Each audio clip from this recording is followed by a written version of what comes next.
Alors, Bretagne Durable, dans le cadre de la semaine de la solidarité internationale, est partenaire avec la CASI Bretagne. Et donc, on va leur laisser la parole pour s'exprimer. Yves, bonjour. Oui, bonjour. Alors, comment on fait ce lien entre développement durable et solidarité internationale, Yves? Oui, tout d'abord, il y a un lien évident si on considère que la Terre a des ressources limitées. Donc, on a parlé ces jours-ci, la semaine précédente, de l'accaparement des terres, où on peut parler aussi des ressources minières qui sont limitées. Donc, nous sommes dans une phase de solidarité obligatoire mondiale. C'est assez nouveau dans l'humanité, mais je pense qu'on est rentré dans cette ère-là de solidarité obligatoire. Et donc c'est un des éléments que nous devons prendre en compte si on parle de développement durable. Il ne peut pas y avoir développement durable sans cette solidarité mondiale. Alors, justement, un développement durable et solidaire qui s'inscrit dans l'économie sociale et solidaire. Voilà, ça c'est clairement un des chevals de bataille de la quasi-Bretagne. Oui, parce que entre les valeurs qui portent le monde de l'économie sociale et solidaire et les valeurs qui animent aussi le monde de la solidarité internationale, deux mondes qui se rapprochent de plus en plus, mais qui n'ont pas toujours travaillé ensemble.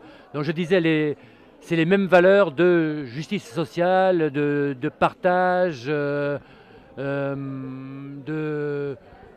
solidarité qu'on retrouve dans ces deux mondes militants. Alors, pour cette semaine de la solidarité internationale, vous avez invité des personnes étrangères, des Brésiliens, d'Amazonie, des gens d'Amazonie, d'Indonésie, du Congo. C'est pour vraiment vous inscrire dans un monde globalisé, mais qui garde une forme de solidarité et puis partager les luttes ensemble. Voilà, expliquez-nous un petit peu. Oui, parce que dans cette situation d'urgence, en fait, vis-à-vis, par exemple, du changement climatique, vis-à-vis à l'accès aux ressources, donc nous devons ensemble rechercher des solutions. Et je pense qu'une des manières de trouver des solutions, c'est d'une part d'écouter nos partenaires des pays du Sud, de regarder comment ils se positionnent sur ces problématiques, quelles solutions originales ils apportent.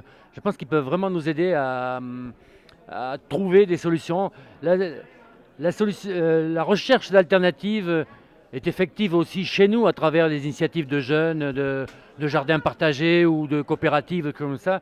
Mais je suis convaincu que la solution viendra si on sait aller chercher dans les pays du Sud les initiatives qui existent déjà et que nous pouvons développer à une échelle plus grande et en travaillant avec eux.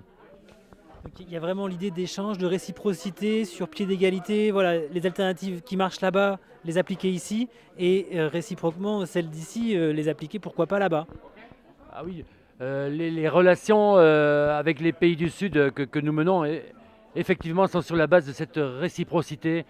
Ce n'est pas de l'aide, et surtout pas d'aide financière, ils n'en ont pas besoin. C'est ce qui a été dit tout au long de la matinée, c'est vraiment cette réciprocité. Comment, à travers l'échange, à travers les voyages, à travers le travail que nous pouvons faire ensemble, vraiment rechercher des solutions communes.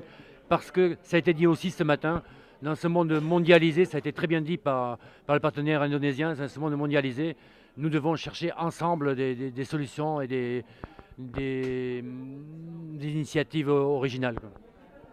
Merci beaucoup pour toutes ces précisions. Au départ, je suis président de l'association qui est en lien avec le Mali, association de jumelage et coopération Rennes Plateau d'Ogon. Et à ce titre-là, notre association adhère à la Maison internationale de Rennes, qui est une fédération d'associations sur Rennes.